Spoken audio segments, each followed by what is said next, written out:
Сәлем, бүгін сіздермен тағы да Сара. Бүгін сіздермен суда дайын болатын, осындай керемет болып шығатын құймақтың рецептімен бөлісетін боламын. Арнаға жазылып, соңына дейін менімен бірге болыңыздар. Ал ендеше бірге жасайық. Алдымен 2 жұмыртқаны, оның үстіне қантымызды салып алып, жақсылап араластырып аламыз.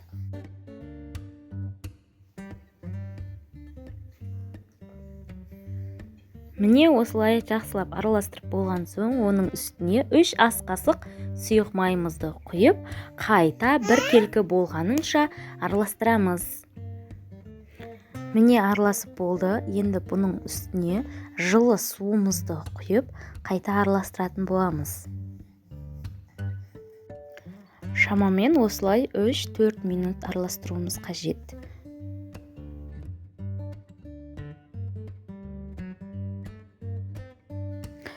Міне осындай күйге енгеннен кейін үстіне осы кружкамызбен 1,5 кружка ұн салып, қайта түйіршіксіз болғанша 5-6 минуттай араластырамыз.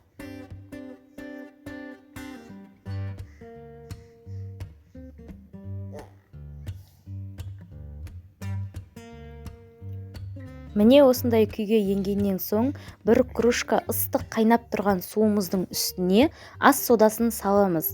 Ас содасы осындай реакция болғанынша қозғап тұруымыз қажет болады. Ас содасының дәмі шығып кетеді деп уайымдамаңыздар, себебі ыстық қайнап тұрған суға салынғаннан кейін ас содасының дәмі мүлде білінбейді. Енді осы ыстық қайнап тұрған суымызды құйғаннан соң бірден араластыруымыз қажет болады. Себебі қайнап тұрған суымызға ұнымыз пісіп қалмауы керек. Қайнап тұрған суымызды құйға салысымызбен осылай бірден араластырамыз. Міне бізде осындай қатты сұйық та емес, қатты қою да емес, масса дайын болды. Енді осыны қатты жанып тұрған отта тапаның астын біріншісін майлап алып, сосын осылай пісіретін боламыз.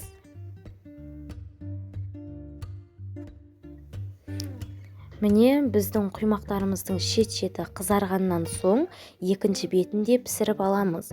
Екінші беті бірінші бетіне қарағанда тез пісетін болады.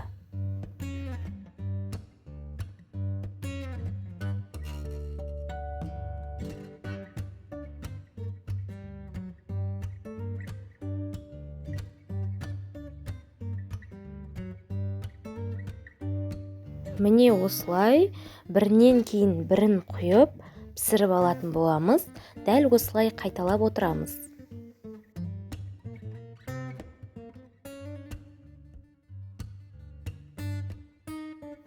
Бұл құймақтарымыз өте дәмді болып шығады. Күнде таңғы асқа балаларыңызға жасап беруіңізге болады. Қазақша каналдың дамуына үлес қосып, каналыма тіркеліп, өз пікірлеріңізді қалдырып кетіңіздер.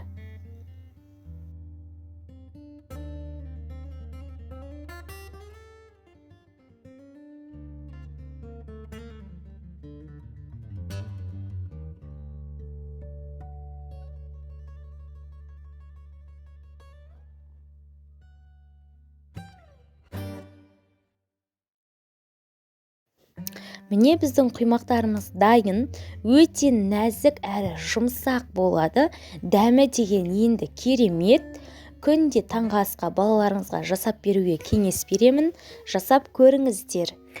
Менде алда көптеп жаңа рецепттер болады. Соңына дейін менімен бірге болып, мені тамашалаңыздар. Қоңыраушаны басып қоюды ұмытпаңыздар.